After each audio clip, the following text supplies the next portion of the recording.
উচিত, কারো কি কোনো ফিলিংস হচ্ছে না? এই অবৈধ রায় আমরা মানি না, মানবো না। আমরা দ্রুত আমাদের যোগদান চাচ্ছি, আমাদের নিয়োগপত্র আমাদেরকে দ্রুত স্কুলে ফেরত দিয়ে আমাদের আজকের মধ্যেই যোগদান নিশ্চিত করুন।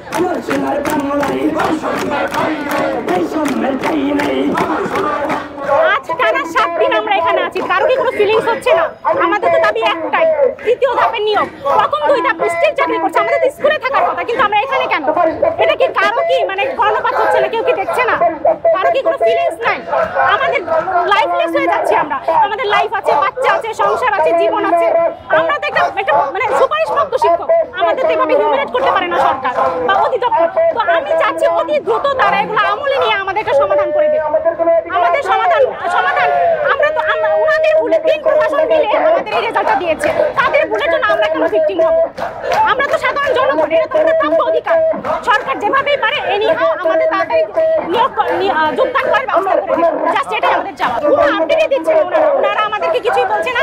এখন সবাই শুধু একটা কথাই বলছে, এটা হচ্ছে হাইকোর্টের মানে কোর্টের মধ্যে সবকিছু আইনের কিছু পর্যায়ক্রমে কিছু ব্যবস্থা আছে, ওগুলোর পরে একটা সমাধান হবে আর কি।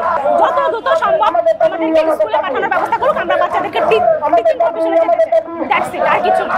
জিরো টলারেন্সে চলে গিয়েছিল তারা জলখাবার নিক্ষেপ করেছে, টিয়ার শেল মেরেছে, লাঠি চার্জ করেছে, কোনো কিছু বাদ রাখিনি। এগুলোকে আমরা ডিজার্ভ করি। আমরা সবাই রাস্তায় আমরা তো রাস্তার ছেলে, মানে রাস্তার কোনো মানুষ না যে আমাদের সাথে জাতা বিহেভ করতে হয়। আমরা জাস্ট এটা মানে বিচার চাই এবং যোগদান চাই। আমাদের দাবি একটাই, কিভাবে করবে, কেন করবে, কি হবে আমরা কিচ্ছু জানতে চাই না। 2019 সালে প্রাথমিক বিধিমালা অনুযায়ী 2019 সালে সরকারি শিক্ষক পদে আমাদের সার্কুলার হয়। আমরা আবেদন করেছি, লিখিত পরীক্ষা দিয়েছি, ভাইভা দিয়েছি। তার মানে 2024-এ আমাদের সব কিছু কমপ্লিট হয়েছে। 2024-এ জুলাই অভ্যুত্থানের আগে কিন্তু আমাদের সব কমপ্লিট করা হয়েছিল।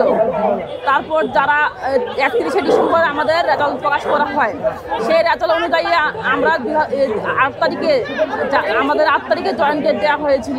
অথচ অকৃতকার্য যারা হয়েছে তারা 30 জন আমাদের এগেইনস্টে রিট করেছে।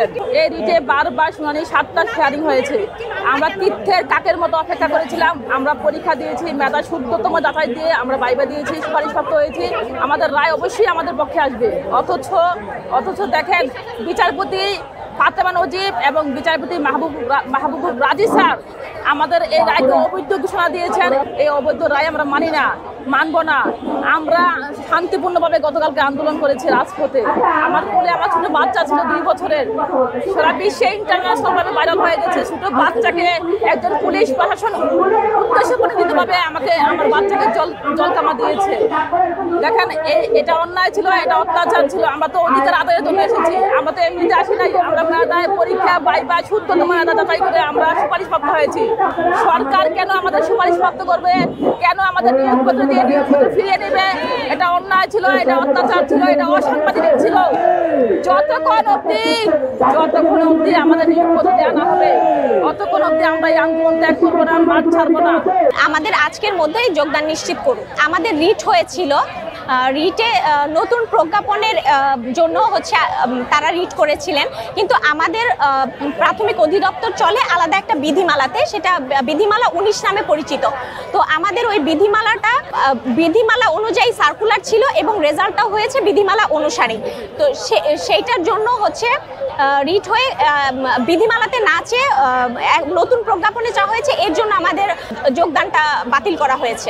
আমাদের আজকে একটা প্রতিনিধি টিম সচিবালয়ে গিয়েছেন। এখন তাদের কাছ থেকে আমরা এখনো কোনো কিছু জানতে পারিনি আর কি, যে আমাদের কি বলা হচ্ছে। তারা আসলে হয়তো আমরা জানতে পারবো। যে আমরা আসলে অবস্থান কর্মসূচি করছি গত শুক্রবার থেকে 7 তারিখ থেকে। তো আমাদেরকে যমুনায় নিয়ে যাওয়া হয়েছিল একটা প্রতিনিধি টিম, হয়তো আশ্বস্ত করা হয়েছিল যে আমাদের কিছু একটা হবে আর কি, এরকম কিছু। তো আমরা আশানুরূপ কিছু পাচ্ছিলাম না। তো আমরা দেখা গেছে যে একদম বাধ্য হয়ে আমরা কালকে মাঠে নেমেছি। আমরা এতদিন শান্তিপূর্ণভাবে অবস্থান কর্মসূচি করছিলাম, কিন্তু কালকে আমাদের আসলে আমরা কোনো ধরনের, আমাদের অধিদপ্তর বলেন, আমাদের মন্ত্রণালয় বলেন কিংবা সরকার বলেন, আমরা কোনো জায়গা থেকেই আশানুরূপ কোনো ফল পাচ্ছিলাম না। এর জন্য আমরা রাস্তায় অবস্থান করছিলাম।